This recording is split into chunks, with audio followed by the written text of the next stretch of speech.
coming up on the Canna Cribs Podcast. I'm like, fuck, well, what do I do? And like, you got to go with me with the cash to the guy. And went out to this golf course in Chico, and there's this Mexican dude with the fucking cowboy hat and gold tooth. Claro que sí. We were the first ones to really bring gelato to the market through this relationship. I was flabbergasted. Like, it was insane. A gummy company could sell for that much.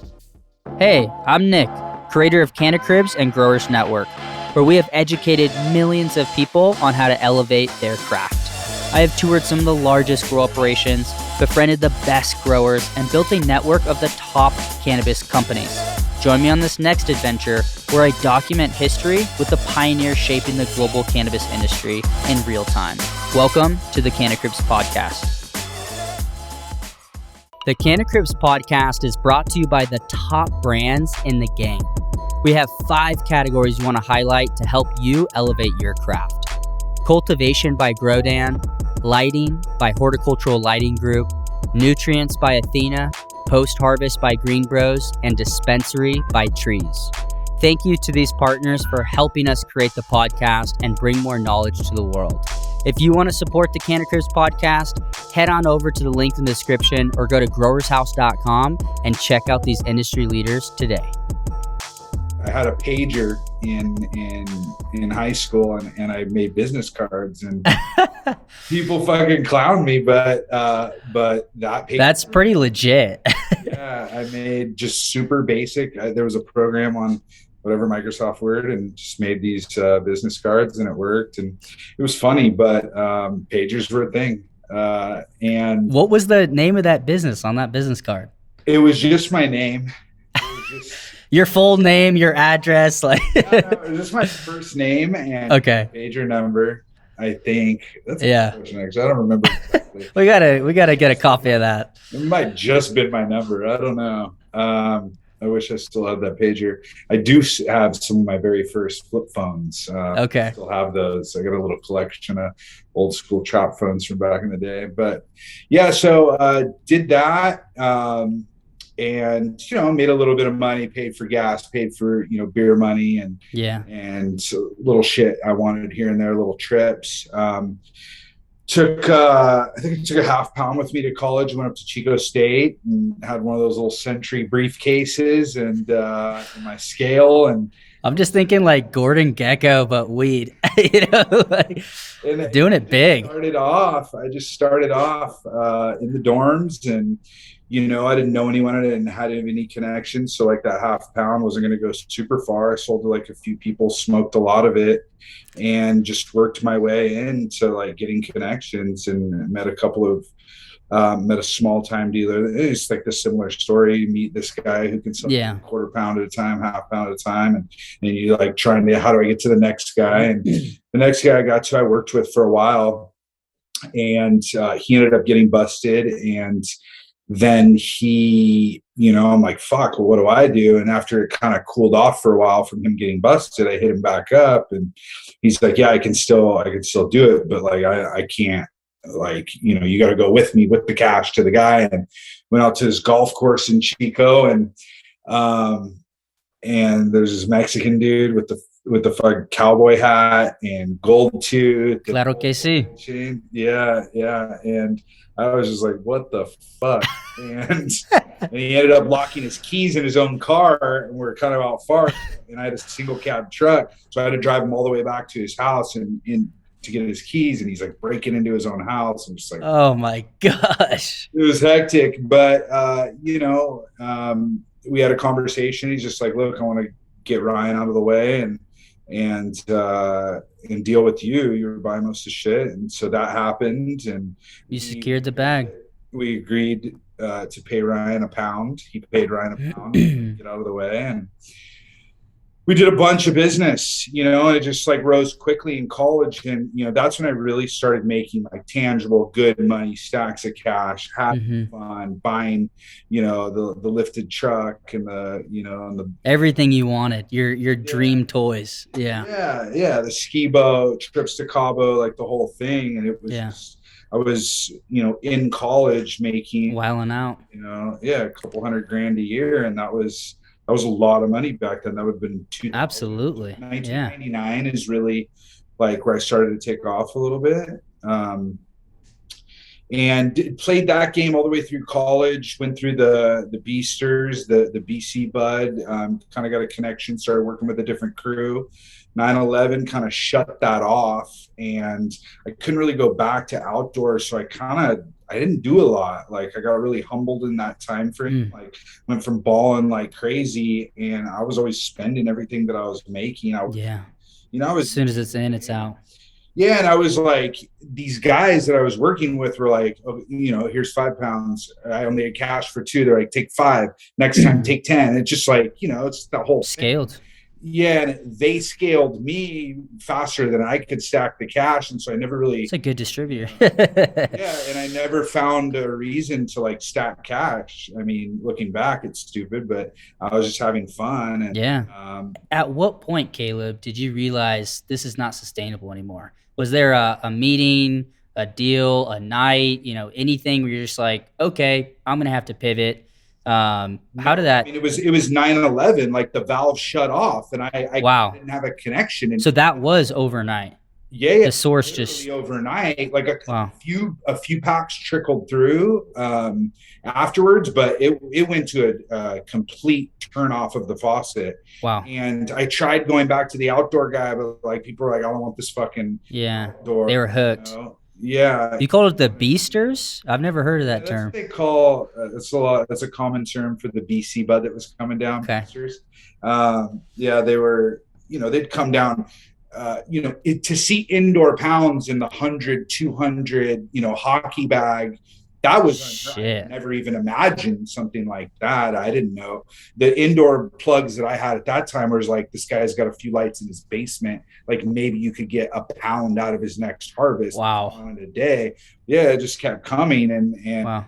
It wasn't the best weed, but it looked really good, and it was like a good scene for a minute. And then 9/11 happened, and it shut off the faucet, and I was kind of like trying to find my way through that, and I really successful while still at Chico. I didn't successfully find a avenue to do it, and so I kind of chilled out for a little bit. I had gotten into a little bit of trouble, something separately in Chico, so I was just kind of. How did you focus on school? Like I just imagine you're on a speedboat in Cabo pulling hockey bags down from Canada. I was focused on like figuring out how to get through school at the least amount of effort. Like paying people to, write papers for me. Like, I was whatever, because I really I don't know what college is like today, but the shit they were teaching, I was in a business major, and they didn't teach anything that was practical. You can learn a lot online these days too. If you tried to apply one of the single things, like in some of those business classes, you'd be laughed out of any room. I learned way more about business selling fucking weed. Absolutely. Than I ever did in the 4 years of college, even when I was trying to pay attention. So college to me was really just about figuring out how to manage and manipulate a system to your advantage, which is ultimately, that's really what business is about. And it's just like you're going to constantly have obstacles thrown at you. College is the first. It's your ability to overachieve. It's like, I'm supposed to do this. Why is this important? And you just figure out how to get through college and get to the end. Because I knew it wasn't very likely that my degree was going to have a significant impact. I was friends with a bunch of older people that had graduated, and everyone that I was friends with was doing sales jobs, and that didn't have they were all communications. It just meant that they got the degree. So I knew that's right. Get the degree. I didn't want to become a doctor. I didn't want a fucking master's degree. Get the paper, make your parents happy, and go hustle. Continue the hustle. About the experience, all I really learned about college is how to manipulate the system for your advantage, and I believe that's what business is. You learn the rules to break the rules. Yeah, to push up against them and bend them. To your will, to the fullest extent without them breaking. And so I wasn't focused. I was focused on getting through with the bare minimum effort possible, having the most fun, and making the most money.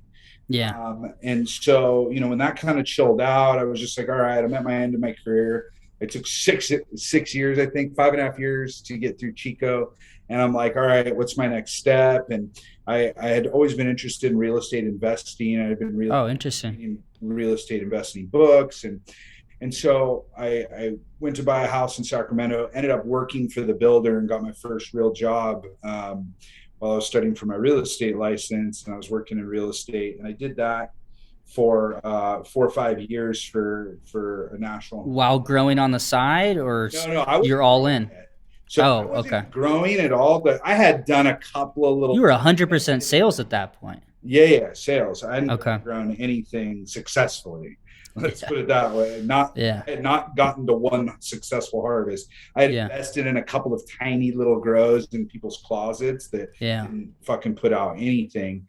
So got into moved from Chico to Sacramento, and I was there and working in real estate. And as the market, a bunch of my friends were in the mortgage business, and they had these big ass houses. Oh yeah, because you could get a fat house, and none of them had kids, and they were growing to supplement their income as the mortgage market started to slow down, and as the real estate industry in general was slowing down. Everyone was starting to grow weed that I knew.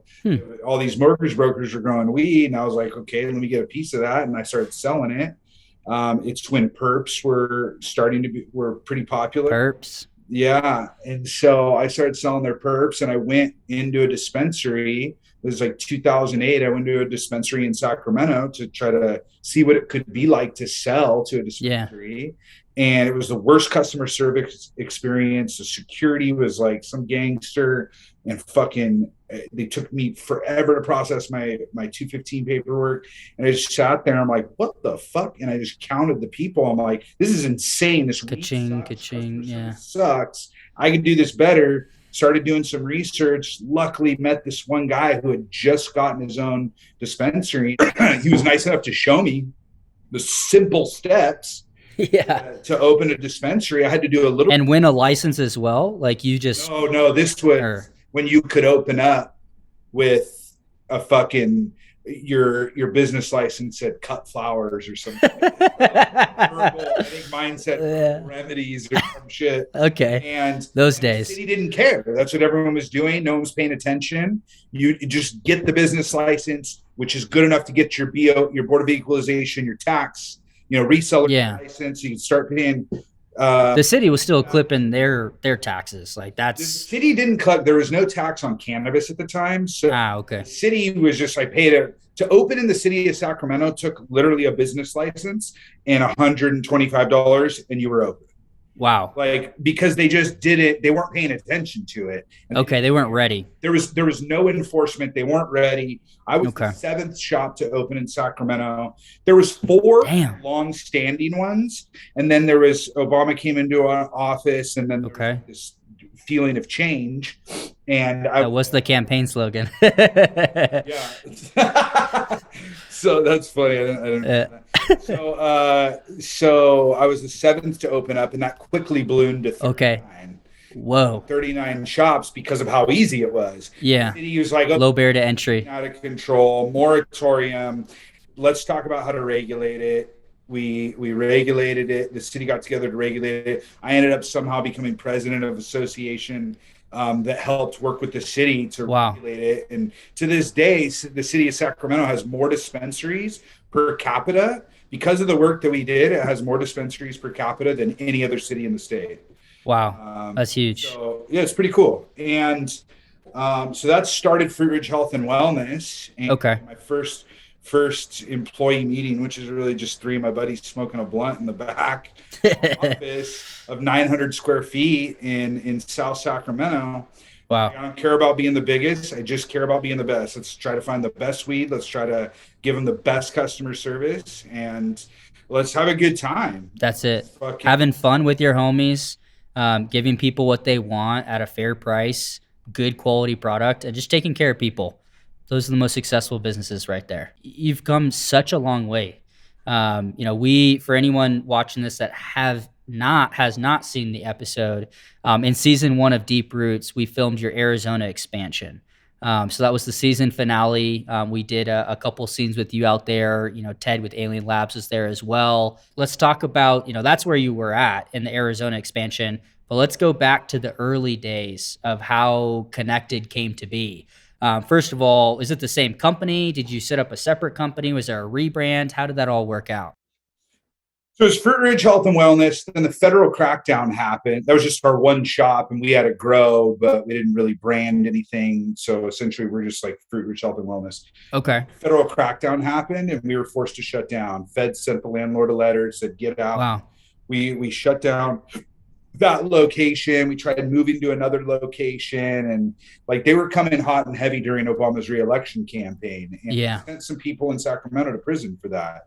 Some people that were doing the same shit as me, legal, working with the city dispensaries. They sent 2 guys to prison for 5 years. Are they still in? Oh, okay. No, they're out. Both of them are out. Matt Davies and Brian Smith. Good. They're out. I don't know exactly what they're doing, but they're out. They did their time, and they did. I think they did each like 4+ years. So, wow. Pretty gnarly. And so we narrowly escaped that. We got a tip that there was an investigation going that involved us, and we fucking were out of business overnight. Just literally, as soon as we heard that tip, talked to my. You just cleared house and like dipped? Yeah, we cut down 185 lights, cut down all the plants, got them out of the building. Oh my gosh! Weed out of the other dispensary that we had kind of taken over, and we were fucking dark overnight. And that was in 2011. So we only got like a 2-year run at Fruit Ridge Health and Wellness. It felt like an eternity. And looking back, I bet. Like it feels like we fucking were around forever, but it's 2 years, a little over 2 years. And then, so I was out of the scene for a little bit, started a bail bonds company, how the heck? How did you go? So come on. So random. How did you start a bail bond business? Someone approached me. They're like, there's this good opportunity, famous bail bonds, famous bounty hunter in Sacramento. He's been on a bunch of shows. He was involved in the Casey Anthony thing. And his son approached me and was like, let's start. There's no bail bonds company called Leonard Padilla Bail Bonds. Let's start it. And so I started, you look him up. He's pretty famous. And we did Leonard Padilla Bail Bonds. Because I was out of the weed business for the time being. I was consulting, but my lawyer is like, you need to chill for a little bit. Like you were on the you lay low, sure, and so I was consulting. The best option is a bail bond business. Like we got to divert. Yeah. At the time, that's what it was, but it showed that we were clearly out of the business of weed, and that's what the lawyer suggested. So we did for a little bit. And then the guy who's I was kind of consulting on, Luke, who's now my core partner, he was like, look, let me buy your permit. And I was like, fuck no. I think he offered me like $300,000. I'm like, I would rather die with that piece of paper across the chest. Like a mummy than to give it up. Yeah. $150,000. Like, because you knew you were going to be able to. I didn't know anything, but what I knew is your hunch. Those were to get. Yeah. And like those were, because I got it for nothing, but of course I was in at the right place, right time. All time. Valuable. And I knew that it would be more valuable over time. And I knew that given that I had basically lost all of my money, that my ability to buy back in would be severely limited. Yeah. So I had to hold. You'd lose your seat at the table. Exactly. And so he was like, fine, if you won't sell it to me, let's go partners. I'll put up all the money, 50-50, and we build this thing. And I had all the equipment from a grow that I had shut down. And the knowledge, the contacts. So he had ran some amazing and famous trap shops in the Bay Area. Okay. He was way better at retail than I was. And I was had transitioned to the grow part. You still had your sales. Yeah. Like you were able to kind of couple those two things together. Yeah. So one of the things I left out is right after a year, but not even a year after we opened the Fruit Ridge store is when we started growing. We got a grow across the street, 5,000 square foot warehouse. And I had a mentor that taught, how to method. He grew some of the best weed at the time that I could get. And I convinced him, I was buying a bunch of his weed. I was like, hey, let's do this grow.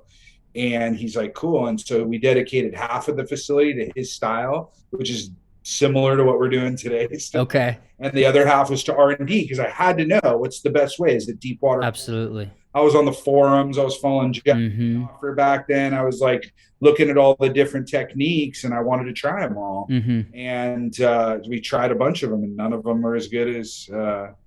What was his style? He was a cocoa grower? Okay. Yeah, it was cocoa in bags, 50 to a 4x8 tray with 2 1000s over it. Okay. With a fuckload of fucking bamboo stakes. So I can't believe no one lost an eye in that grow. So it was like, it was like wading through some jungle shit. Yeah, absolutely. Technique, and we're still growing in cocoa. Is your mentor still growing today, or? Yes, he is actually. So he was like strictly a hardcore trap guy. Like, not interested in getting into the legal market at all. I don't blame him. I mean, look at where we're at today. We'll get to that. I know, but unfortunately, he got robbed at one of his trap spots and shot and paralyzed. So he's in a wheelchair. He's paralyzed to the waist down, and it was a shock to all of us. It was so fucking crazy, and so he was out of the game for a while he was recovering, but got right back in it, in the trap, in his fucking chair. Like, this guy, bless that man.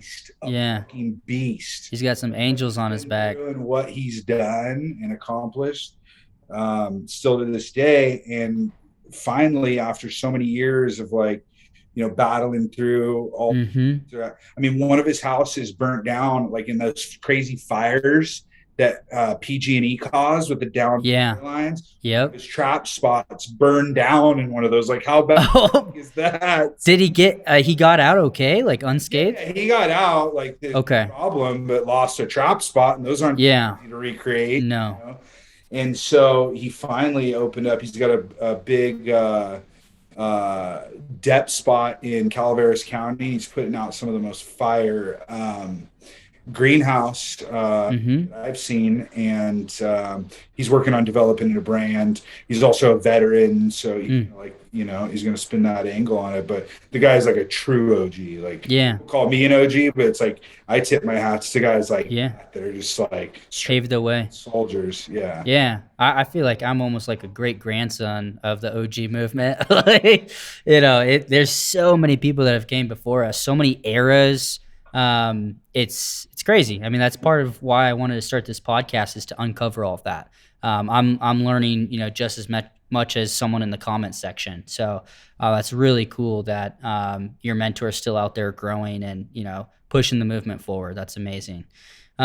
So you went through a pretty big faucet turn off from the Beasters. Is no longer. And then you had you had a clear house. So that was kind of chapter 2 of your movement. So let's talk about the new beginnings. Did you start as Connected Cannabis Co.? No, we opened up as Collective Efforts. My new partner, Luke, he came up with that name, which is pretty funny. It's so funny looking back. And some of those names are like still here. We're like, look, at the end of the day, let's not get this twisted. We're fucking drug dealers. We're all fucking drug dealers. And it's so funny that we come up with these funny Fruit Ridge Health and Wellness. It's like to try to disguise yourself for really what we were. Yeah. Like, was it medical? For sure. Were we going after the medical market? No, we're going after the faux, recreational market, or the faux medical market, which is really a recreational market. That's what we were targeting. So you come up with the name Collective Efforts, sounds real nice, and you hope to not catch the attention of the feds. And absolutely. So we did that for a while, and then we met. We were at a High Times Cup in San Jose, San Bernardino, and we met. My partner saw Burner, and he's like, let's fucking hit him up, because Burner had done some work with someone in San Jose. Yeah, he's Bay Area, right? Yeah, I know he was in Arizona as a kid, but Bay Area mostly his roots. He's in San Francisco. I think he grew up there and cut his teeth in the San Francisco scene. And he had done some work with someone in San Jose where he had licensed the Cookies name. And everyone knows Cookies is based off of the Girl Scout cookies strain, but at that time it was really there was no attachment other than just an association by name to the strain, but there was no commercial cannabis activities. that Burner was involved in related to cookies. And Right. so my partner saw that opportunity, and I guess he had fallen out of favor with the guys in San Jose right before we had met up with him. They paid him for a little while, used the name, painted the Cookie Monster on the side of their building, and then cut his eyes. And that's how I understand it. We're talking like 2014. What year is 2014. this? 2014. Yeah, okay. 2014. I think so. We opened back up as Collective Efforts September 2013. Okay. I believe we met Burner January or February of starting up the year strong. Yeah. Maybe we met him in December, whenever the High Cool. Cup usually was. We met him there. Partner went up to him, had never met him, was like, "Hey, let's do some work. We got a dispensary in Sac. Like, we love what you do. Like, let's license your name." And boom, $5,000 a month, and we could call our stores Cookies, and Burner would co-sign it. And our fucking sales the next day doubled the next day. It's the Cookies movement. It just kept going. It just kept doubling.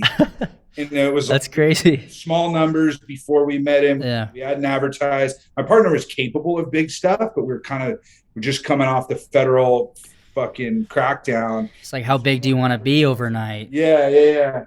So we were chilling, but we're like, fuck it, it's time to go when we met up with Burner. And yeah, it just grew and grew and grew until it grew from, I think we were doing 200,000 a month before we met him, and it grew to like 1.3 million or something, like, wow, fuck, couple months. That's huge. Months maybe. And then Burner introduced us. So we didn't call the store Cookies, but like it remained Collective Efforts because we were worried about the perception. And that was a Sacramento store, which is in the Eastern Federal District, and those guys gnarly. That's only, they don't mess around. They're really sending people to federal prison for weed. And so we just, it was mostly the online association, and we made it look like Burner owned the store. That's what we wanted it to look like. And we got another to get the heat off of you guys. No, that was purely a marketing move. Marketing. Okay. I got it twisted. Let's make it look like Burner owns these, and people are driving from everywhere. They're like, Burner's co-signing, because at that time he's blowing up in music and foremost word on what is good cannabis, or like what's a good hot strain. No. He was the tastemaker in Northern California at that time. And there was, so obviously his menu is going to be the best menu. Yeah. He's the best chef in the world. You want to eat at the restaurant. Yeah. So people were coming through like crazy. He ends up introducing us to the Cookie Fam guys, because at that time there was no commercial. Sherbinsky had a small grow, but there was no commercial cannabis coming out of the Cookie Fam or anything. Cookies Fam, like Kenji. Is that where Kenji comes in? I never met him. He was okay. So I'm still building this story in my head, so I don't know all the people and the players and at individual times have been associated with the Cookie Fam. Okay, but who we got introduced to was Jigga and that's who it is, or Jai and Mario. So Jigga 415 and Sherbinsky, as they were known online, and so that's who we met up with. And at that time, Sherbinsky had already come up with Sunset Sherbert. And so there was a lot of buzz online. You couldn't really get it, couldn't find it, and because he had some small grow up here in Sac. So limited supply, super limited. So first deal, we just start buying it from him and selling it, and it's not that good, but it's new and it's propped up by Burner and Sherbinsky. Yeah. So it fucking flew. It flew like crazy. It smelled good. It just wasn't grown that well. And then we're like starting negotiating a deal for them to license the genetics to us, or the genetics, however you want to put it. And it's still through the collective at that point. Connected is not official yet. Correct. Okay. Correct. Connected evolves out of a forced kind of situation. Okay, we'll get to that. Relationship. Yeah.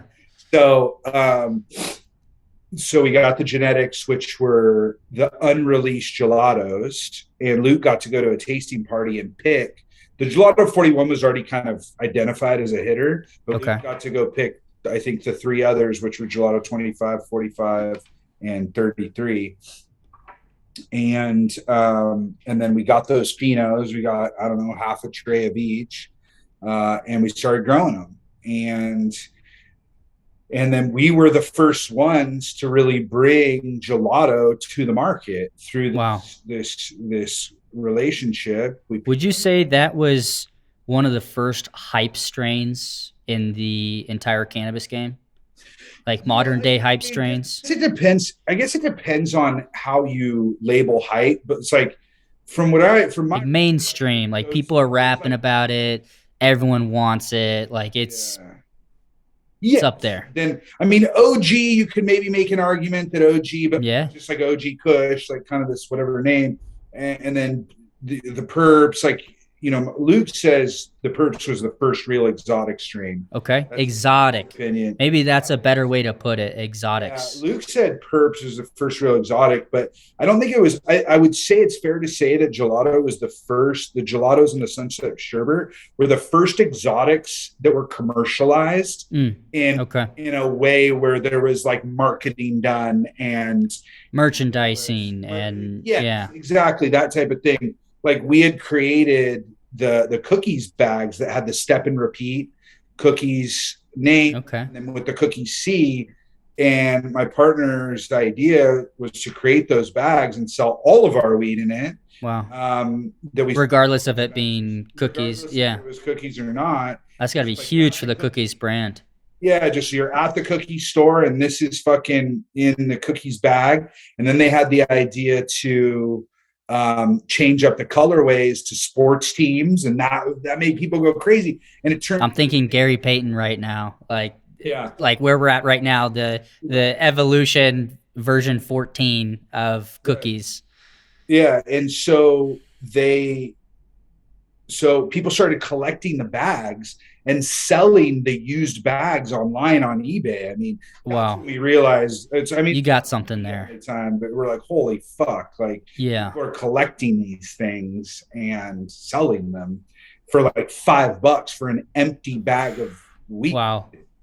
You know, that's something, right? And so absolutely.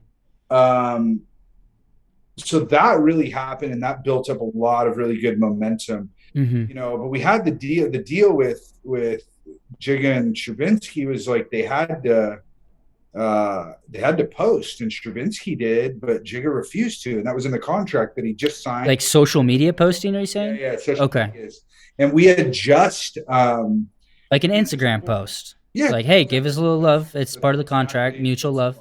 That's all we're asking is just basically like give us that stamp, like of approval, like credibility. Know that we're working with you and that this is a real deal. We had just given them of like high five figures, either high five figures or low six figures for the kickoff of the licensing deal and the initial round of cuts. And at that time, that's insane. Like, people used to like. Do you know the exact number or close to it? I don't. No worries. It's just. I'm just curious. It's just shy of 100,000. Okay. And you'd hear rumors of people selling an OG cut for $5,000, but this is another level, $5,000 to 95. It's a new precedent for everyone. And people are like, "You're fucking stupid. Who would pay that? You guys are tripping." Well, clearly we weren't. And that was one of the best moves we could have ever made. Yep. So you bet on the right team, brand, everything. Yeah. Genetics. So we navigated that relationship for a while, but as they refused to post and so remind me again, Sherbinsky refused to post on Instagram. Sherbinsky would post. He made some posts for us. He was good. He was also selling us his weed, right? Yeah. Jigga was like, I don't know this for a fact, but I'll assume that Jigga was like Mario's getting, or Sherbinsky, Mario. Yeah, Mario Guzman or something like that. Yeah, like maybe he's got the bigger chunk of the money.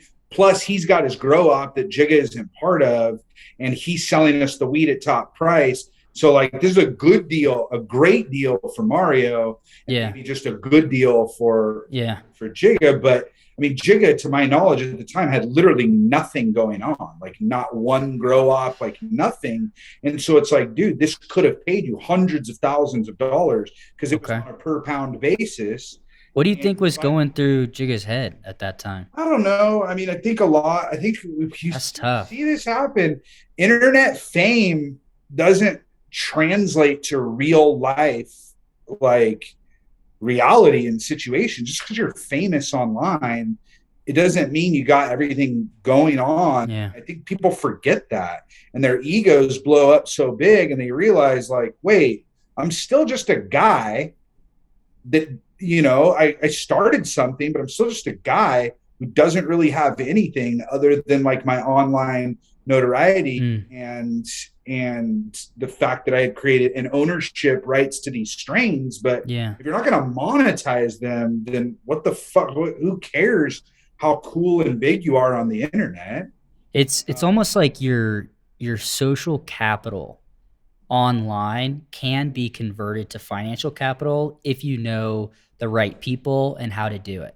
That's kind of what we're getting at here, is the social capital is there, maxed out, one of the biggest names and, people in the game at that time and still is today. But you're saying the material business monetization of that social capital was missing. Yeah. And we were giving him the opportunity to make that change, right? To leap into that next chapter. Yeah, like you could make hundreds of thousands of dollars, and this wouldn't keep you or prohibit you from. There's no exclusive. Other business activities. You could go set up a grow and with these own strains, and you could fucking rock it. Yeah, like we're about to blow you up. Take advantage of that. Don't be fucking feel like it's limiting or like someone, I don't know. I get it. Like some people are like, oh, it's not about the money, but okay. But who the fuck is selling drugs for not money? I don't. I mean, there's so many arguments, right? It's like, well, you can increase your distribution of your products, and you can continue to work with your homies and increase your passion. If you have that fuel in the tank. But if you don't, everything kind of, ceases to exist. And then you live in those online silos. That's tough. Have you guys chatted about this since then? No. I never really had a relationship. I've never met him. Luke handled almost all the communication. I mean, I spent very little time with Mario. I spent very little time with Jigga. Jigga was actually, like, the little time we spent together, we went and toured a farm together. He showed him some new genetics, and he's a really cool, nice guy. I've spent time with Burner, but Luke handled the majority of the communication. With those guys, so I never got to know him very well. Yeah. Well, we're going to take our first break, Caleb, and when we get back, I want to dive into what makes the Connected brand so successful. You have seen Grodan Rockwell cubes all over Canna Cribs and Deep Roots over the past 5 years. Well, check out Grodan's new improved Gro-blocks with an advanced wetting technology developed in collaboration with the Wageningen University in the Netherlands and trialed by some of the top growers across North America, including some of your favorite Canna Cribs episodes to date. The improved Stonewall substrate has more even WC and EC distribution throughout the height of the block and even greater steering control, which results in a faster rooting in, higher yields, improved quality, increased resistance to diseases, and they use less water and newts throughout the entire cycle. Real science, real results. Check out Grodan101.com. I'll link the full URL in the description of this episode to learn more. Also, head on over to your favorite social network and check out Grodan101. Leave a comment and let them know Canna Cribs sent you. All right, man, let's jump back in here. So let's really define what makes the Connected Cannabis company successful. What's the number one thing in your opinion, Caleb? Man, I wish I could pin it on one thing. It's just like, it's a series of, it was a series of some calculated moves and some like strokes of luck. I mean, the genetics were a big piece. Like, we got some of the most unique and best genetics in the game at that time. And Luke's idea to then create a breeding program to follow that up, to launch like our own, to have, our own. Your own in-house like phyto hunting and Yeah, was huge. And that's how Biscotti was born. Biscotti and Gushers were born really from our very first breeding program. Yeah, a lot of people think so. I mean, you asked a question, but like I gotta give you some lead up to. Please do. Connected great. And we paid Burner and Jigga a big chunk of money to take credit for Biscotti. Burner named it. He was involved in the pheno hunt. He didn't really make the final selection, but we gave him some samples and he was like, yeah, these are pretty good. He named it Biscotti and they promoted it, and we paid him to promote it, and we paid him to say that Jigga created it. Like this in his songs. I think he was with Taylor Gang, Wiz Khalifa's crew at that time. Like I heard a lot of that influence. Is that kind of like 2015, 16? 16 is when we bred Biscotti, and right when it was getting ready for launched it in 2017. I think a little bit trickled out in 16, but I think it really got launched in 17. So that is one important move that we made. But still, all of our efforts at this point all of our grow efforts were to serve our retail. So we were only selling to our own retails. And you were a single store location at that point? No, we had grown to 3, I think, by this point. We're Stockton, San Francisco, and the San Francisco store we actually named Cookies. It was a cookie. It was the first cookie store. Yeah, well, the first cookie store, like with products. Yes, because I know they had clothing and other stuff like that. The first cookie store that had certified Cookie Fam genetics. Wow, was the San Francisco. That is history right there. Yeah, it is. It's still there. It's now Connected SF. But so we were only serving that. So shortly after the creation of Biscotti, we realized we needed to start selling outside of our stores, even though our stores could take 5 times more than what we were growing. Like we needed to test the market beyond other retailers. Yeah, because really this hype was all Northern California based. Southern California could care less. Didn't the fuck gelato. Like that's what the fuck's a Biscotti? Yeah, it sounds like a dry flavor cookie. Yeah, really I don't even like Biscotti. You don't? No, I'm just kidding. I don't think I've had it. Cookies. Yeah, I don't think. No, it's a dry, flavorless cookie that you dip in coffee. But I don't know. It does have notes like there's some like the whole experience, the coffee, like the entourage effect of the terps of the caffeine of the. That makes sense, but the cookie itself, horrible. So, anyways, that's hilarious. But it's a good sounding name, and it raps. Yeah. So Burner promoted it, and then it rhymes with a lot. We picked. Green Wolf was kind of the Southern California equivalent. It's a store in SoCal. It's kind of the Southern California equivalent of our shop, where they would have like the hottest, newest shit. Didn't matter whatever the price was. These guys had the connections. They followed. They were connected. They got the shit. Yeah. So I hit the guy up online, never even knew each other. Me and Brian didn't meet for like years later, and ended up doing hundreds of thousands of dollars in business all over Instagram. But they were the first shop to take our stuff. I at a High Times Cup. We even didn't get to meet there. I had someone pass him the samples. He's like, let's give it a go. Fucking picked it up at We're talking about your in-house breeding that led to Gushers, Biscotti, and everything else. Yeah. Wow. And so, they picked up the gelatos first. And because we were just getting into the Biscotti production and didn't have a lot, and we were selling that through our own stores. So they picked up the gelatos first. And so that's when you asked what makes Connected great, it was understanding the stores that mattered, because Harborside was the biggest store at that point. And did we give a fuck about selling to Harborside? No, that wouldn't have done anything for our brand. It was, where are the hype shops? Like, where are people paying attention? Mm-hmm. Where are the guys going? Where's the culture? Yeah, where are the guys with $1,000 going? Where are the guys dropping $1,000 on the newest like live resin concentrate, on the West Coast Cure bomb line, like on the designer weed? the designer shit. Like, and that was Green Wolf in Southern California. And so we gave them the product. They put us on down there. I'm friends with Brian. I'm always indebted to him. I appreciate him. I give him credit whenever I have a chance.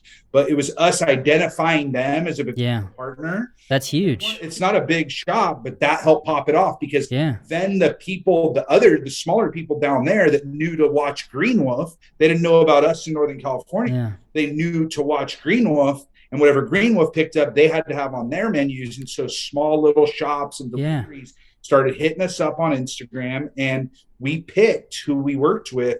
You had to have like a vibe, and you had to come correct. You had to come usually you had to come to Northern California to pick it up. At least to start. And that is really one of the crucial building blocks, is just understanding the culture of the hype of the true connoisseurs and the trends of this industry. And that is what in the early days set Connected apart. And so fast forward to 2017, we'd been working with Burner for a while, and you know, he was just doing other projects. He had stopped promoting us. We were paying him upwards of 6 figures a month.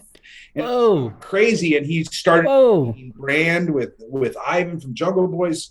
And we're just like, this is insane. We're beholden to them. No one even knows who the fuck we are. We're responsible for growing 100% of Cookies commercial production from 2014 to 2018, even though this is in 17. And we're just like, we had a contract, some time left in the contract. And I was like, I told my partners, I'm like, we got to come up with our own identity. And we got to announce this identity under this brand partnership and let the world know that Connected is the people that have been growing Cookies wheat. Right. We want to call it Cookies. We're still going to give credit to the name, but like, you got it connected to who's the grower behind the strain. So we started an Instagram. It was called Sherwood Forest back then. I don't know why the fuck I did that. Sounds like an indie folk album or something. So that's how the name Connected got started. We stayed for another year or so with Cookies, and use that remainder of that time with them in the contract to make sure that everyone knew that Connected was growing Cookies. And then we decided to part ways, I think in 2018. And they would do whatever. Tell me about that meeting. You're obviously meeting in person. What was said? Who was in that meeting? How did it happen? At that time, even though this might strike people as shocking, even though we were paying Burner 6 figures, more than 6 figures every month on time in cash, he was basically stopped contributing to the relationship whatsoever. And all we had was, once again, the faucet closed. So our relationship had deteriorated to a point where we're like, we weren't going to meet in person. Oh, you didn't? It didn't go down in person? No, I don't think so. No, I think it was just like, look, like, we're done with this. They had gotten partners at this point. It wasn't just Burner. Burner wasn't even with Jig anymore. He was kind of, but he wasn't. He'd gotten a new partner, and he was starting to figure out what Cookies is going to look like as a cannabis brand that they owned. Or they owned no cannabis IP, really. It was just, they owned the name Cookies and the clothing line that was associated. And a hue of blue. And so they started to develop what the future of Cookies is going to look like while we were still working together. And we're like, look, this is better to just part ways. And was it somewhat amicable on both sides? No. It was a lose-win in your opinion? Like, they were super bitter. And when I say they, I don't even know who they was. So I'm going to say Burner and whoever was in his group at the time. But Burner was super bitter. I mean, he did a diss track that he secretly released where he accused my partner of some crazy bullshit, like a diss track. Because we broke up, because we stopped paying him. He had literally stopped performing every duty in the contract except the use of the Cookies logo. And we remained silent. up until a few months ago, like we haven't told the story in public to any news channel, to any. Yeah. We've remained pretty quiet, and they went and they badmouthed us for a minute, and it was nasty, and a bunch of people online chose sides and a bunch of shit talking, and we just fucking zipped our mouths and went to work building the highest quality cannabis. That's right. Brand in the world. It's like bullshit talks, right? And the business walks. What you guys are doing, what you're building, your grow, your brand, your proof is in the progress, right? You guys have gone on to partner with huge brands in the space like Alien Labs. You've gone on to expand into other states. You've gone on to bring on investment capital. You're here, right? It doesn't matter if you have a cookies brand or not. So I commend you for that, Caleb. As an entrepreneur, as a founder, every single time the faucet closes, you find a way to make it bigger, right? You find some other, I guess in this analogy, a sink or some other faucet, and you just keep getting bigger. It's incredible. And that is the tenacity of who we are in this industry, right? We don't give up. We're just going to keep getting bigger. So I'd love to hear a little bit more. So we're post cookies now. We're 2017, 2018. Where do you go from there? So our breeding program had been doing a lot of work while all this was going on in the background. Our breeding program was like set up to really go well beyond the biscotti and the gushers initial pop off. And so we, there's a big trend for flavor strains, lemon tree, Skittles, but they didn't have punch, right? And so Gelato 41 had punch, and it had great flavor, but it wasn't like one of those. The nose wasn't there, you're saying? No. Is that what you mean, like punch or? The high. Oh, okay. Lemon tree doesn't get you that high. Yeah. Skittles doesn't really get you that high. It's like tastes really good. Okay. So there was like these strains that get you super high and these strains that do that, and these flavor strains that were really good for concentrates. Yeah. So we were like, we got to cross a flavor strain with the power strain. With a 9-pound hammer. Yeah. Yeah. And we did lemon tree cross with Gelato 41, and that created Gelinade, and that was like boom. And what? Okay. Yeah. So that was like the next hit, and then it produced a bunch of other genetics that were later then used by Alien Labs. And so Alien Labs relationship came up. Yeah. How the heck did that come to be? So they were trying to sell into our shop, I think in around 2016, 2017. Okay. And they couldn't really get past my buyer. And I guess they knew some girl that I knew. The grocery store clerk. That's what Ted told me, right? No. He paid her like $1,000 to call your grocery. Oh, okay. But she was the manager of a store called Get a Clue, which is like where you clothes. Okay. Okay. That's where you go and get the cool sneaks, the cool clothes. She was kind of a connector, a liaison into your crew. Yeah, she was my friend. We had recently met, and she hits me up and she's like, "Hey, these super cool guys grow weed and they really want to meet you. We take the time." And I was like, "Yeah, I'll do that for you." And I took the meeting with the guys, and they were super cool. And we got along, hit it off like immediately. And fucking most importantly, their weed was insane. Yeah. And I was like, "Holy fuck, that your weed's fire." Okay, I've heard about you guys. I know who you are. Okay. Larry, like, put them on, buy their shit. And he had brought a quarter pound of Gorilla Glue. I'm a big Gorilla Glue fan. I always was. And it was popping. And he gave me a QP of Gorilla Glue for my dome. And I was like, damn, that was a fucking smart move. I know that they paid her $1,000 to get that meeting, which was another fucking super smart move. It's a baller move right there. When he told me that, we were on set filming. I'm like, I've never heard of this shit in my life. Like, we gotta make a movie about this. It was fucking great. Pay for the intro. Like, you gotta get out. Like, it was genius. And they knew how to schmooze, and so we met and we did some deals, and they hit me up like a few months later, like, we're coming to town because they were from Reading. Yeah. I thought at this point, I'm like, we're like, their weed had been selling. I'm like, guys, I have to get more of your fucking weed. Like, I want all of it. we're getting like what 15 pounds a month. He's like, dude, you're getting almost all the weed. I'm like, yeah, fucking right. I know you guys got some big warehouse. Like, there's no fucking way. And he goes, dude, we have six light grows spread around Redding, California in garages. That was Alien Labs.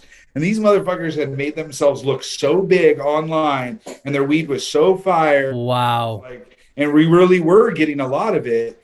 And so they took me out to sushi one day and we just talked about how we could expand the relationship. And this was now at this time. So we worked together for a couple of years and then it gets closer to 2018. It's getting closer. We're making plans to make the switch to legalization. I'm like, what are you guys doing? You guys got any plans? They're like, fuck, dude. I mean, they were just going to still keep trapping.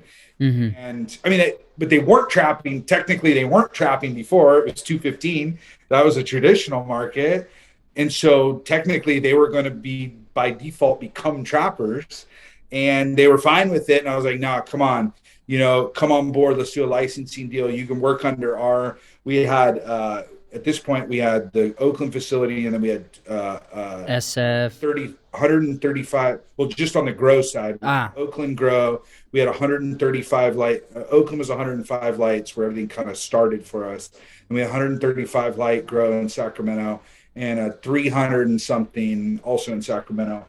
And so we're like, dude, we'll give you the 135 light grow. Like, it'll be our employees. We'll pay all the bills. We'll handle all the regulatory. You just got to bring your genetics and you got to bring your fucking grow skills and teach our guys how to do it.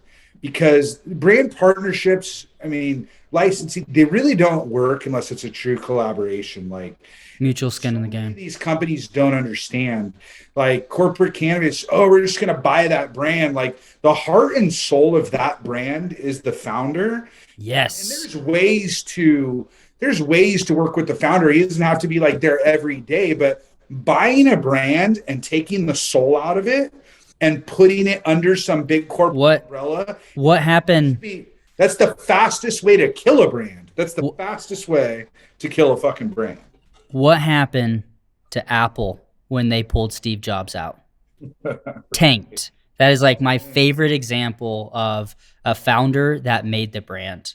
And as soon as you pulled them out, good luck. They were forced to bring them back. Yeah, and so I knew that from the get. I'm like, what the fuck? And they were so worried, like, oh, you're just gonna take our shit. And like, I'm like, no, trust me. Like, I know you don't trust me, but trust me. Mm-hmm. Like, fucking here, like, do it. Tell the guys, what nutrients do you want? Boom, ordered at the grow. What size pots do you want? Boom, done. You just like whatever you want. You call the shots. You say when it's harvested. Wow. You decide what strains are grown. Like we're gonna do. That's a true partner, hands off. Yeah, and we started to build the relationship that way, and it worked really well. And then over time, we're like, look, like the licensing agreement's been good. You guys have made some money, but like we think it's time to make this permanent. And we negotiated a full acquisition of Alien Labs. And 2019. Yes, 2019. Okay.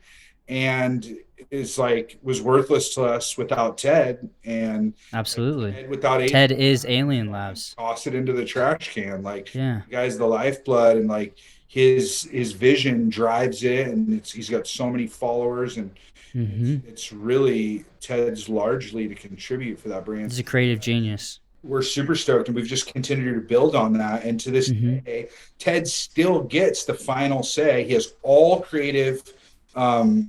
Full creative control over Alien Labs.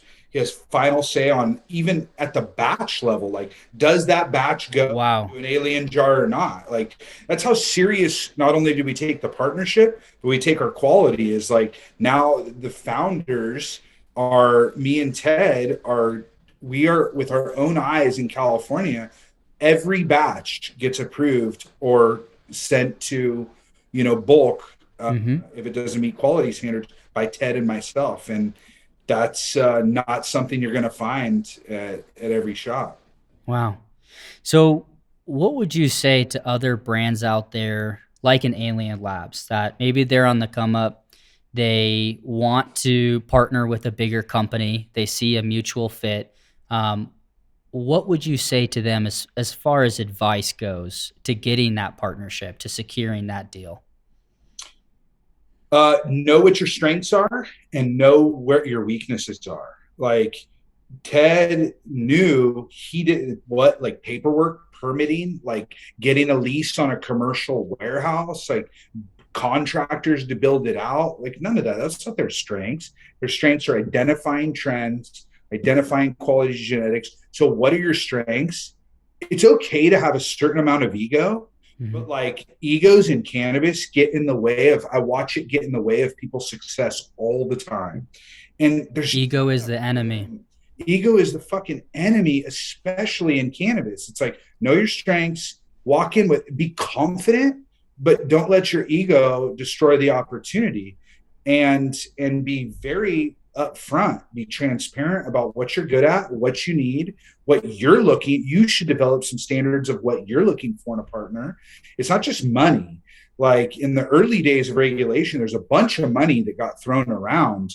And I don't know any of the people directly, but a lot of those brands don't exist anymore. Those founders have parted ways. And Wow. Sure, maybe people walked with a few $1 million, but money spends fast. And once you've let go of your legacy and you've got to go try to rebuild, it's not easy to rebuild in the cannabis space right now. So if you've got something special, if you've got something unique, confident with what you have, but be aware and transparent with what you don't, and go and find the perfect match. Yeah. Don't settle for something short. Like it's going to be a compromise though. Like a lot of people have it built into their head, like, oh, I'm worth 20 million and I won't sell for anything less than that. It's like, okay, but think about what 10 million would feel like, or 2 million, but an amazing working relationship and quality of life, and the opportunity to build and turn that, build your dream much bigger. Like it's not all about the kill shot. It's about finding the right blend and the right partnership that can set you up for success for the long run. Absolutely. Words of wisdom. And I would say when you brought on Alien Labs, there's probably a couple things that maybe Alien Labs brought to Connected, and vice versa. Could you dive into that a little bit? If there's anything that Ted personally, or maybe the Alien Labs brand or pheno hunting kind of spread its way over on the Connected side? Yeah, absolutely. There's two main things that I think are the most important. It's the finger on the pulse of the industry in a way that you can't just get by like watching Instagram. Like Ted is embedded in the cannabis community in a way that only years of respect and experience and relationships can get you. And me and my partner had more so operated like a little bit like, I haven't been a public figure of Connected up until very recently, because it just wasn't, I don't know how to do it necessarily, and I didn't see how it would benefit our company. But Ted's ability to become a personality that people follow and respect, and how he works with other people in the industry. So that's something that he brought to us. That's powerful. Is like that pulse of the industry at a level like even deeper than we had being connected. And then the other thing, for his unwavering commitment to quality. Yes. Like, goddamn, half the people in this company want to kill Ted because nothing's ever good enough. But he won't settle. That's what makes, some of the people that have worked for me for the longest time have given me feedback and been like, dude, it's so hard working for you. Like, you never celebrate the wins. It's just like, man, that's being an entrepreneur. You're just like, what's next? What boom pile is going to be thrown at us? But Ted, it's been unwavering commitment to quality, and it's just got to fucking stand up to his expectations, or it doesn't go in the bag. And that's hard to have, but it's been absolutely crucial as we've scaled, because quality is one of the hardest things to hold on to when you scale. Not only scale just, going from 100 lights to 1,000 lights, but to another state with a whole nother regulatory, framework. Shout out Florida. With a whole nother set of consumers that are going to act a little bit different. Different flavors, different taste buds. Yeah. Well, you cannot waver on quality, or it just becomes a slippery slope, and it absolutely brings that to the organization. That's awesome. What do you think that you and Connected brought to Alien Labs? I think we've showed Ted that in Alien Labs that there is such thing as a good partnership. Like, I wouldn't call it cannabis by any stretch, but we've brought in outside capital. We're somewhat of a corporate structure. We've got over 350 employees, I think, at this point. That there is an acceptable middle ground between straight up, this is how we used to do it, this is how we're always going to do it back in the day culture, and then corporate Chad cannabis. Like, certainly far from that. But the middle ground is like, we can remain true to our roots, and you can build something big, and you can play by the rules, and we can sit at those tables, with the guys, with the investors, and we can talk that talk. But at the end of the day, we're not going to sacrifice, our authenticity or what we believe in at scale. And I think that's what we brought to Alien Labs. We've shown them how to scale. Like, they did an excellent job of pretending to be big online, right? And that's huge. There's value in that. But we've actually give them the platform and the trust in the relationship to become big. Yeah. To basically fill those shoes. Right? They were having 6 light facilities spread out. It's just like, it's crazy to me to have that level of an online brand and persona, and have, the reality be these facilities with sprinkled throughout Northern California, and then connect them with you. You have the distribution, you have the crew, you have the capital. It's a perfect marriage, and I'm sure there's other brands out there that you'd like to acquire down the road. Yeah, like how we look at it, like, do we have a brand in our sights right now? No, but we look at it like we want to align ourselves, however that looks. Collaboration, we're in talks with some collaboration, with some breeding collaborations, and with some. Any of them that you can talk about? I mean, this interview is not going to launch tomorrow, I'll tell you that. It's all good. I think the one I could talk about, we just started discussions with Wizard Treez. Dope. I'm a huge fan of them. Yeah. We just started discussions with them to do a breeding project. Literally the first conversation between him and me and Scott occurred yesterday about it. He talked to Ted about it. Okay. We're going to toss around some ideas, and super new. I think you're going to see something in the coming months. That's awesome. One of the most exciting ones I don't think I can talk about yet. The deal's not inked, but it's pretty cool. Pretty big deal. It's going to make... We'll do a update. Yeah, we'll do an update once it comes out. No worries there. You've got to do an update on. I don't know if you're aware, but we're about to launch phase 2 in Arizona. So really expanded in that same facility. So we inherited. I mean, we took on that facility. That build out was we inherited and modified, but we built out the rest of the warehouse, and it should be getting planted in the next few weeks. So you got to come back and check. Absolutely. Built to our spec. It's about 150% increase in canopy and production. We're bringing a bunch of new strains to Arizona. So that's huge. Really exciting what's happening. Yeah, absolutely. Well, we're going to take our final break, and when we get back, I want to talk about a cannabis company taking on investment without sacrificing quality. You have seen Grodan's eGrow platform across Canna Cribs and Deep Roots before. Now, let's learn a little bit more about it. eGrow is the result of Grodan's continuous focus on the sustainable principle of precision growing, giving the plant exactly what it needs. And with the eGrow platform, Grodan has taken the next step in improving the sustainability of the growing process. From propagation through harvest and processing, eGrow collects data and uses powerful algorithms based on Grodan's 50 plus years of cultivation knowledge to help you, the grower, unlock the power of big data to optimize your crop steering, improve crop quality, and minimize your input costs. Grodan's dedicated eGrow support team and technical advisors are ready to help you optimize your crop steering and irrigation strategies. Know more, grow more.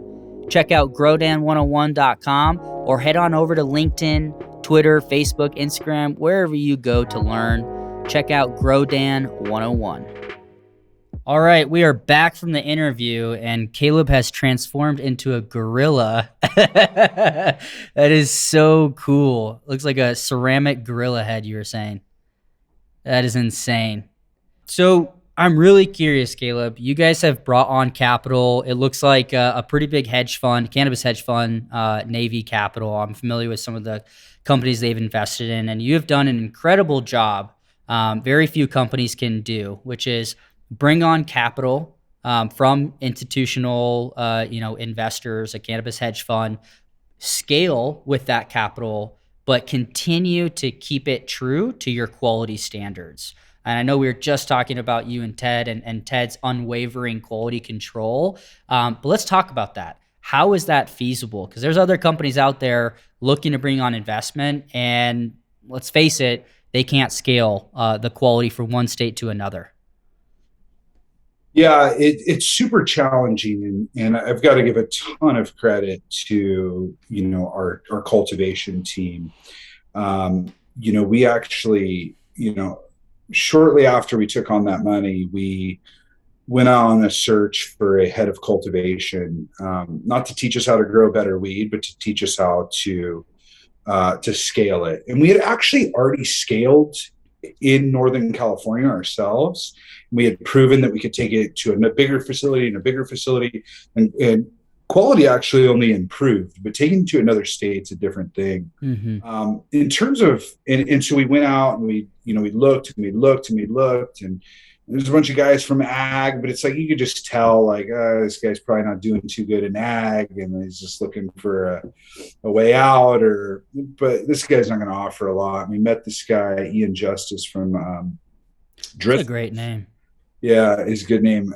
He's a good dude, and he's from Driscoll's, the berry company, largest berry company in the world. Oh yeah, based out of Monterey, and he was also not just involved in their production worldwide, but they're a genetics company. Oh yeah, Driscoll's barely grows any berries, but they developed the genetics, and they have a super gnarly genetics program. It's almost like a Syngenta.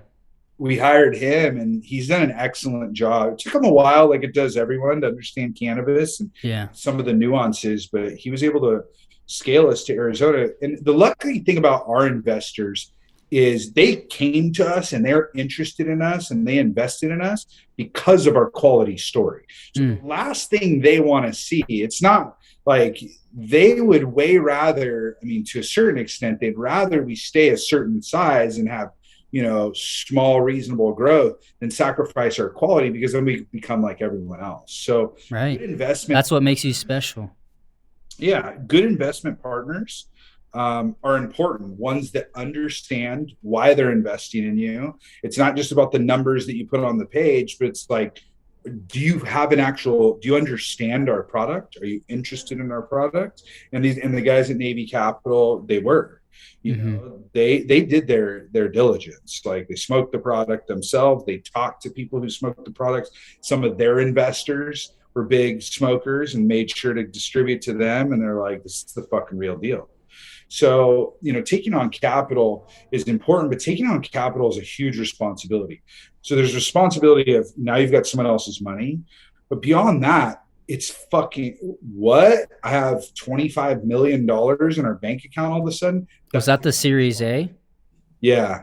It's 25. Yeah. I think it was 20 to start. It ended up going up to 25, but I think we took in 20 initially, if I remember correctly. And you had options like to Increase to Yeah. 5. Yeah, we could increase, and we ended up taking another 5. And but that's the bigger responsibility, is having money. And that's where a lot of people fucking blow it. I mean, even the biggest MSOs blew through hundreds of millions. We see it every day, right? Trying to scale. And quite frankly, we made a ton of mistakes with that money. But we also made some good moves, and we did some expansion, and we improved our existing infrastructure for better yields, and we placed big bets on some solid people, and Ian Justice was one of them. After my meeting with him, having had several interviews with other ag people prior to that, I was like, I gotta fucking have you were sold. I have to have this guy. And he was like, I don't know, I've got a bunch of other opportunities. Like, the guy is fucking in the world of berries, he's a fucking legend, apparently. Wow. Like, you talk any I don't know the berry world, but I don't either. But he's a big deal, and had all these other offers, but cannabis really interested in. He chose you guys. Yeah, he chose us, but he didn't chose us initially. Like, he said no at first. I was calling this guy, chasing this guy down. He lived in Monterey. His girlfriend didn't want to move up here. And luckily I got him on the phone when he was in the car with his girlfriend, and she was a big reason he was saying no. And I just let him have it. I gave him the fucking speech of a lifetime of why we need him. And she heard it. And that was a turning point. Wow. And he didn't tell me she was listening until the end. He goes, by the way, girlfriend just heard that. Yeah. And he later told me, he's like, that was a critical turning point. Wow. So scaling it's about process, but it's about your people. It's about the right people, being able to make the decision. And just because you have a big pile of money, it's not. Team is everything. Yeah. It's your ability to execute. Yeah, you can spend that money. That money will go like that. I've never seen 25 million go so fucking fast, because I've never seen 25 million. Well, so you had Arizona and then Florida. I saw recently some expansion into the Florida market. I follow, I think, Navy Capital on LinkedIn. So where else did you guys expand into? Because obviously every state you bring online, that's a chunk. Yeah. So right now, all that we're operating in is California and Arizona, and Florida facility is being built out right now. We're hoping to be able to plant it in May, June at the latest. So we're hoping to have product in the market like August, September.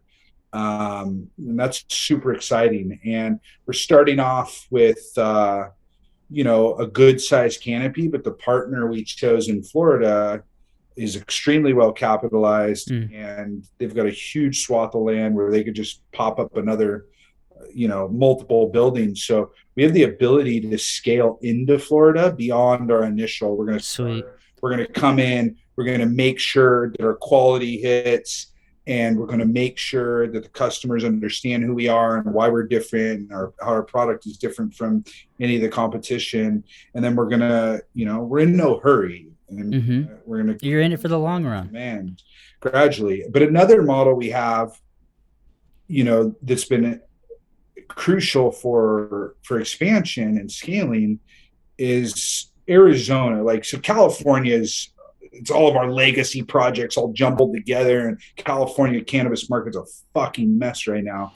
But Arizona is running incredibly smooth as can be. Great team out there. And so we have the opportunity for Arizona to be a staging ground. So brought on our GM for Florida, 4 months before our plant's even going to, or 3 months before go in the ground. And he's learning, he's watching, he's contributing. He's a team member in the Arizona market, in California a little bit. And we're going to take our time, and we want to be in a bunch of states, but we're going to do it slowly and your way, right deals, and we will never sacrifice quality for growth. So it just has to work with the team, and the investors have to be on board with that, right? Yeah. Navy Capital, they've invested in a fair amount of companies. Why did you choose them over everyone else you could have gone with? There's a lot of money being thrown around right now, Caleb. You know that, going out to market. Why Navy Capital? The simple answer is they were the only ones that we talked to that seemed to get the cannabis industry. Wow. And you talked to a lot of people. We talked to a bunch of people. And to be quite honest with you, a bunch of people blew us off. I mean, a bunch of people were like, nah, they didn't get it, and invested in brands I won't name, most of which that won't be here next year. They're regretting having done so. And you know, the other thing is like guys like Sean and Chayton are the two principals there. They're also the type of guys I like to sit down and fucking have a drink with, have a smoke with. Like, these are guys I'm like, I don't mind shooting the shit with. Chayton's on our board, and he's been a huge help. Like, it's not that they just want to put in the money and walk away. Like, these guys are actually resources for us. Yeah. They're giving us, you know, what they're hearing from the other brands that they're working with. They're providing introductions and connections to different opportunities. They're helping us vet new opportunities. Like, we talk to Chayton multiple times a week, and that's the kind of relationship you should hope for and look for in an investor. Yeah. Well, I've never interviewed an investor before, but one of them definitely a contender. I'd love to learn what they look for in investments, and we'll definitely chat after the show, and we'll get talking to them. So you brought on Navy Capital. Have you brought on additional investments since then? I know you took on additional 5, but past that point? Yeah, we did another round. We didn't call it a B round. We called it like a bridge round. Okay. Because before the market collapsed, we were setting ourselves up to do a big Series B in the fall, but the market collapsed and took everyone by surprise, and capital disappeared. And so luckily we did this bridge round. Navy led the bridge round again. As well as one of our other investors that was in the first round. That's always a good sign when the investors that were with you the first round want to invest. Follow on. It's retention rate. Yeah. You want to keep them along. You don't want to just keep shopping the thing around. Now, you do want to expand beyond them, but you don't want to, like, this round have 2 guys. They're not interested in the second round, so you're out there again. It's a red flag. A real good sign when your seed guys or your Series A guys want to be in every round. So that's another thing to look for in a partner. Someone who wants to and can and has the ability to continue to source capital. But we worked with a couple of other firms and added them to the bridge round. And this bridge round paid for our expansion in Arizona, some retrofitting of a large facility in California, and the build out of a brand new facility in California, and some of the infrastructure at our outdoor facility, and for a bunch of the diligence work and staffing for Florida.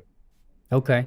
And when you went to market, I'm sure you and your team, hired some outside financial bankers, or did you just do it all in-house? We talked. Anyone help kind of broker?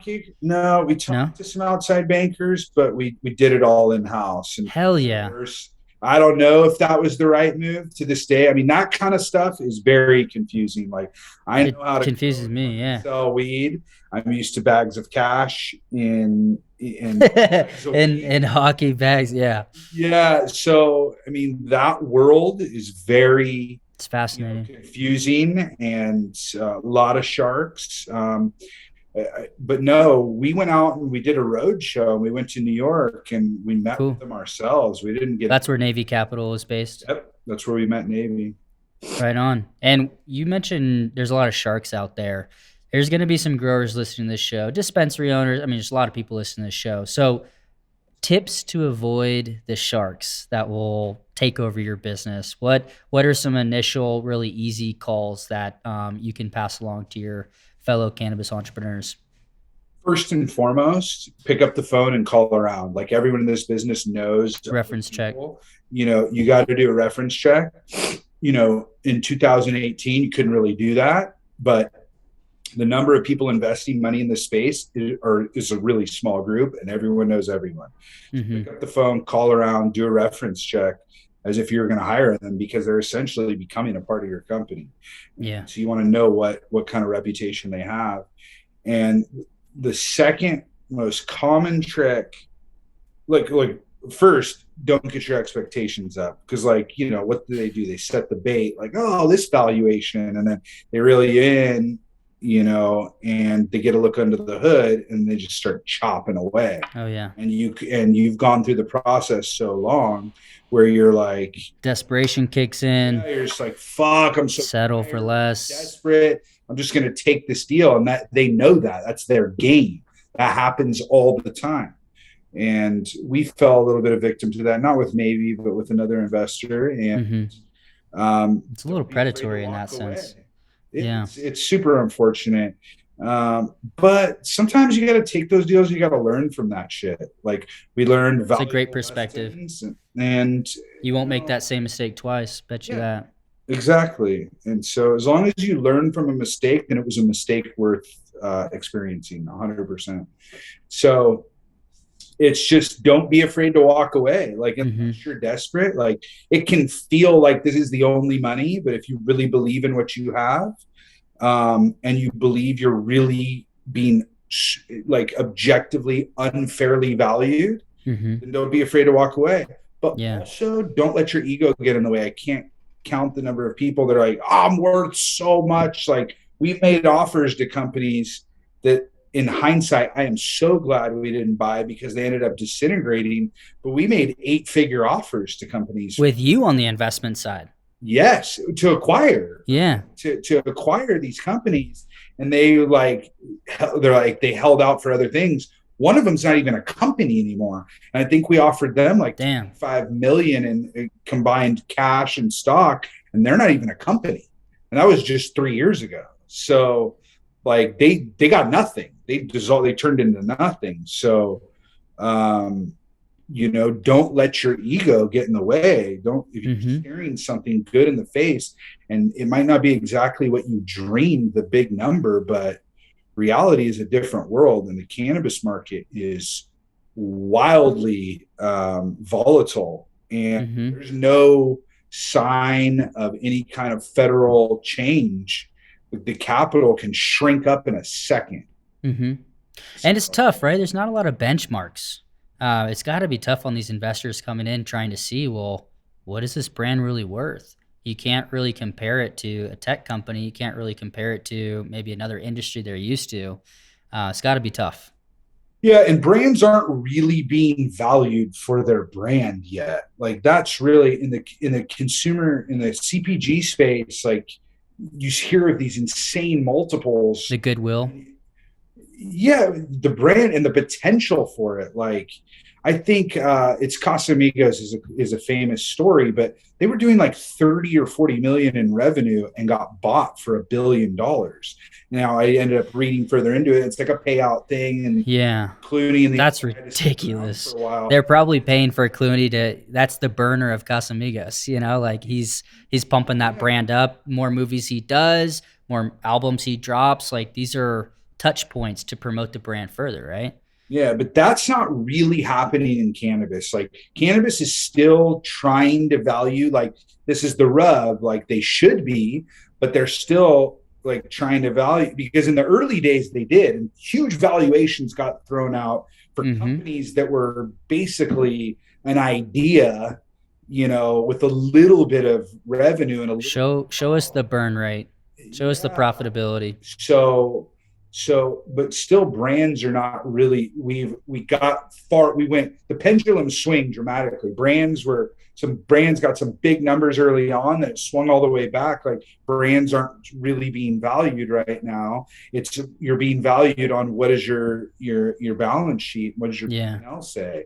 And that's not totally fair either. It is if like you're just a pure, you know, grower, a pure manufacturer, and you're, you know, white labeling or whatever, like that's how you should be valued. arguably, but a brand should be valued on what is the potential that with a good capital injection and the right investment Mm-hmm. partners, what could this thing turn into? And we're not quite there yet. Yeah. I don't think it's far away. I think the last acquisition I saw on more of the CPG side was Wana Gummies. I think, didn't they recently exit? Growth. And I was just like, I saw the number. I don't remember off the top of my head, but I was flabbergasted. That was my favorite word as a kid growing up. I was flabbergasted. Like, it was insane. A gummy company could sell for that much, but as you just said, it can't be growth. Who's on the other side of the table? And I'm sure they deserved every single penny of that. And there's probably, if you read into it further, like you were saying, there's some earnouts and other things that go into that number. But there's some pretty big acquisitions, coming out right now. It's crazy. Yeah, it's scary times in cannabis, but it's also exciting. It's scary because there's going to be a lot of people go out of business, a lot of consolidation. But if you can make it through these times with a solid balance sheet, if you can show that you're profitable, particularly in California, you can show you're profitable and you're at least increasing, sales a noticeable number month over month. Mm-hmm. You make it through this, you're going to have a lot of value. Absolutely. Well, what's next for you and Connected and Alien Labs? Where are you guys going beyond Florida? We're open to there's a few states that we find super interesting. I mean, of course, New York is like the biggest opportunity beyond Florida. Oh, yeah. They're in the early stages of figuring out their regulatory schemes. So we've got our eyes on Florida, New Jersey, Pennsylvania, Illinois, Ohio. Those are all states. Pretty East Coast driven then.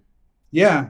I don't think there's anything else out on the West Coast. Just Cali and Arizona. Yeah, I think Nevada provides interesting opportunity, and we've looked there a bunch. That just a deal just hasn't come across our desk that we've moved on. We've been in deep negotiations on a couple deals. They just didn't follow through. So yeah, we're just looking for the next best fit and in no hurry. We just planted our expansion in California, a new like 900 light facility, give or take. In Oakland, or where is that at? No, that's in Merced. Is that NorCal? No, it's Central Cal. Central? Okay. Central Cowtown, California. And we're about to plant, the expansion in Phoenix, and I was going to keep us busy for a while, and we're really excited. Absolutely. And the breeding program has hit like an all-time high. We're looking at probably, 300-ish, 350 phenos every month, because we have 2 different breeding rooms going. And so our breeding program is just going boom, boom, boom. It's in light speed. So we already have enough crosses in our seed bank to have a new, strain launched every month for the next 5 years if we wanted. That is ridiculous. We're just going to continue to keep going and building and finding gems and putting them out there. And more partnerships with breeders like Wizard Treez. I mean, it's just going to get better and better. Yeah, we've got a sativa, our first like super real sativa that's going to be dropping on the Connected side. So we're going to try to, get into that market. Like, one of the things that makes Connected and Alien Labs unique is we can try things. We've got the credibility. Like, we can breed with stuff that other people aren't fucking with, that aren't popular right now, and put them out there and get people to realize that there's some interesting stuff that no one's even looking about or talking about. Like, there's the hype in the exotic market, and we're going to stay highly focused on that and keep putting shit out for that. But there's also a significantly growing market of new consumers who hype or exotic, that shit doesn't matter to them. They're interested in a very specific high. Like, effects-based high. I want this high. I want a sativa that's going to, every single time, consistency on that effect. Yeah, and there's not a lot of that out there. There's a lot of people just chasing the looks and the yield and the hype, and that's valuable, and there's a place for that. But we have a big enough platform where we can start playing with stuff that's not popular and make it popular. That is super cool.